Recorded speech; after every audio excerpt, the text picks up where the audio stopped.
Għal 5 sena konsekuttiva, il-pensjonanti kollha se jgawdu minn żieda fil-pensjoni, din id-darba b'7 euro oħra fil-ġimgħa.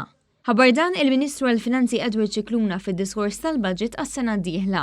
Qal li minn din il-miżura se jgawdu l-pensjonanti kollha tas-Sigurtà Soċjali, jiġifieri tal-irtirar, ir-romol, tal-invalidità u dawk li jirċievu l-pensjoni tal-età.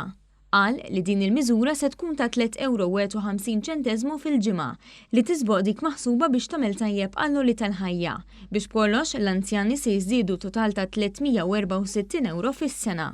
Il-Ministru Scicluna qal li din il-miżura se tiswa aktar minn 16 miljun euro, nefqa li ma tinkludix iż-żieda tal-għoli tal-ħajja u se jgawdu minnha madwar 92,000 pensjonant. Fid-diskors tiegħu il-Ministru Scicluna ħabar ukoll titjib fil-pensjoni tal-invalidità u titjib fil-ħlas tal-għajnuna supplementari lil 16,000 anzjan u anzjana ta' 65 sena jew aktar li jkunu f'riskju ta' faqar. Il-benefiċċju se jiżdied b'50 euro għal 150 euro fis-sena.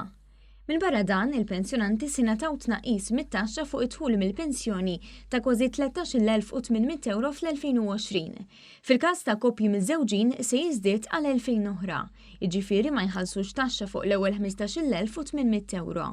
Il-budget għas-sena d-dieħla jaħseb ukoll għal persuni li rtiraw mill-forzi dixxiplinati u jintroduċi miżura ġdida li tolqot lil dawk fis-servizz jew fis-settur pubbliku li minkejja li kellhom bolor biżżejjed irtiraw ta' 60 sena u għażlu li jkomplu jaħdmu bla ma ħadu l-pensjoni għal mill-inqas sena. B'din il-miżura mhux se jitilfu żiediet perċentwali li akkumulaw f'dawn is-snin għaliex minn Jannar se jkollhom ir-rata ġustata biex tirrifletti ż-żiediet akkumulati. Il-Professur Scicluna ħabbar żieda ta' 200 oħra fl-ammont ta' pensjoni tas-servizz li jitnaqqas mill-pensjoni tas-Sigurtà Soċjali biex issa s-somma eżentata telet għal 2,666 euro. Is-sena d-dieħla il-Gvern se jerġa' jagħti 300 euro lil 30,000 anzjan li għalqu 75 sena u li għadhom jgħixu f'darhom. U għall-ewwel darba dawk li laħqu 80 sena se jaraw żieda ta' 50 euro oħra.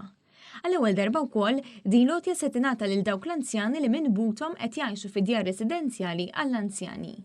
Mis-sena d-dieħla wkoll il-bonus li beda jingħata lil dawk il-persuni li ma ħallsux biżżejjed bulol għall-pensjoni se jibqa' jingħata wkoll meta l-anzjani jalqu l-75 sena, miżura li se jgawdu minnha 16,500 anzjan.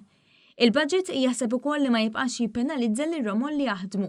Il-Ministru għall-Finanzi alloka 13 miljun euro biex ikomplu jiġu indirizzati l-inġustizzji tal-imoddi li minnhom se jibbenefikaw 8,000 ruħ jew ir-rieta tagħhom.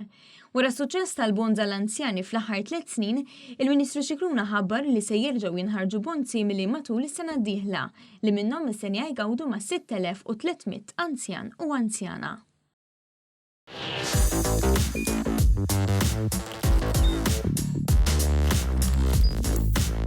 Idħol fuq one.com.mt u hemmhekk tista' tara l-programmi kollha li jxandru fuq One permezz ta' One Play.